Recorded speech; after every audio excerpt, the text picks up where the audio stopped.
In the dawn of the first millennium, a world existed where the ocean was a highway, and maritime kingdoms emerged as powerful players in trade and politics. Among these, in the archipelago now known as Indonesia, the Sriwijaya kingdom rose to prominence. From the 7th to the 14th century AD, it held sway over the waters, its influence reaching far beyond its homeland of Sumatra. The Sriwijaya kingdom's story begins in the 7th century AD. It was a period of change, a time when regional powers were rising and falling, and the fertile lands and strategic location of Sumatra provided the perfect setting for a new power to emerge. Sriwijaya was that power. It was a kingdom that built its strength not through land conquest but by controlling the sea routes that were the lifeblood of trade. As the 7th century gave way to the 8th, Sriwijaya continued to grow in strength and influence. It held a monopoly over the trade routes, charging tolls for safe passage and offering protection from pirates.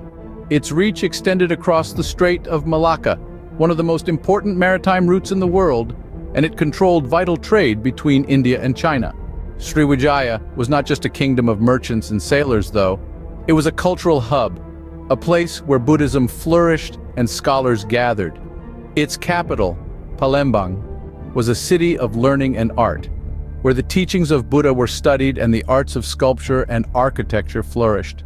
The kingdom's influence spread Buddhism throughout the region, and its cultural impact can still be seen today.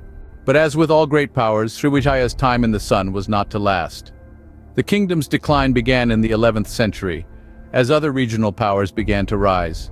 Chola, a kingdom from southern India, launched attacks on Sriwijaya, weakening its hold on the trade routes.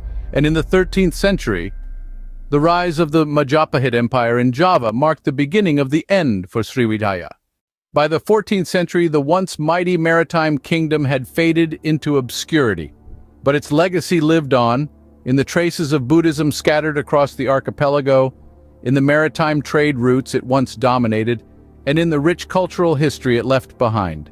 To summarize, the Sriwijaya kingdom was a powerful maritime empire that dominated the trade routes of the archipelago from the 7th to the 14th century AD.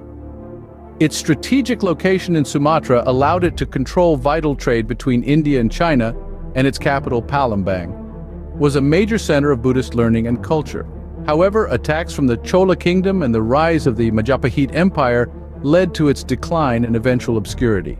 Today, its legacy lives on in the cultural influences it left behind and the maritime history it shaped.